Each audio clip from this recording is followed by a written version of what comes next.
There is no way to measure the magnitude of the harsh new reality this disaster imposed upon the rest of the world. Today, no discernible remnants of the utter devastation caused by the explosion can be seen in the north end of the city or the harbor.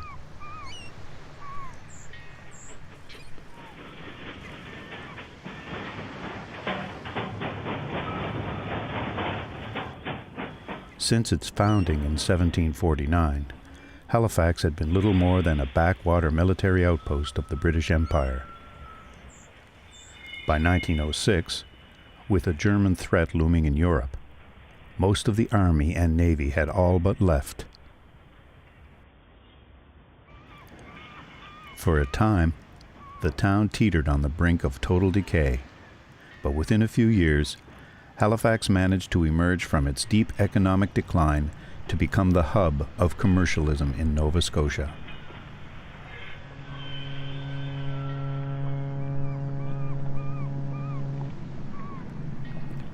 When war was finally declared in 1914, the city, with its strategically located ice-free harbor, once again became an even more prosperous home for the Royal Navy, and a gathering place for convoys carrying troops and supplies to war-ravaged Europe.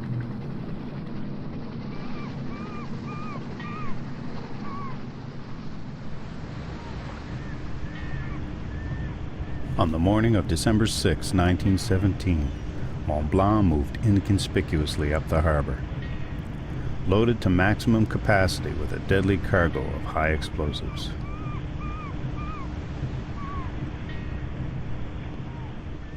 Emo entered the Narrows from Bedford Basin and quickly headed seaward, her captain anxious to be on his way.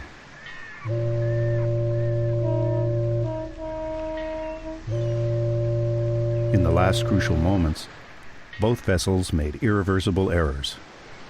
A collision was inevitable.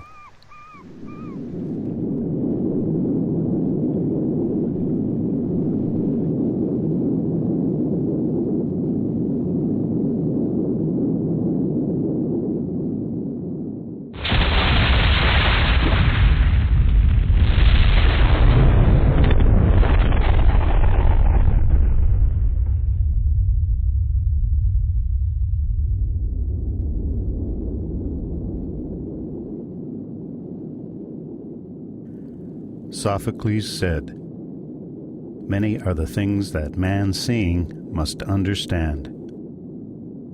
Not seeing, how shall he know what lies in the hand of time to come?"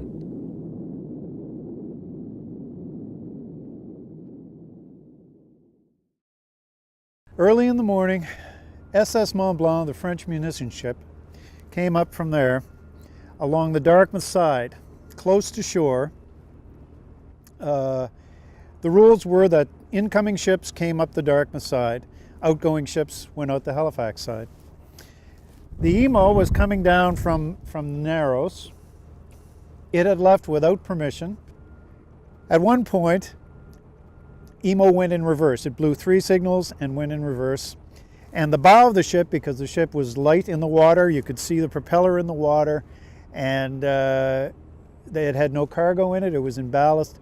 So the bow of the ship went to starboard and T-boned the Mont Blanc in hold number 1.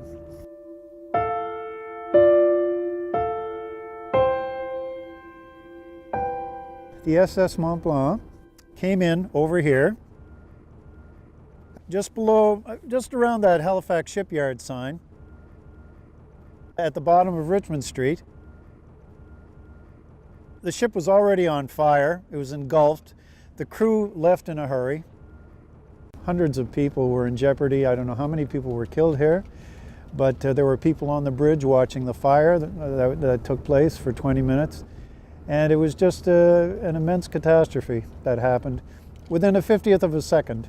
It was very close to what could be called it was a chemical explosion, but because of the compactness of it in the ship, and the cocktail of chemicals, nitroglycerin, picric acid, TNT,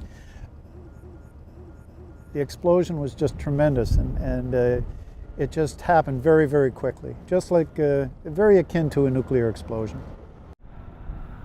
When we talk about the damage that was done, this is ground zero.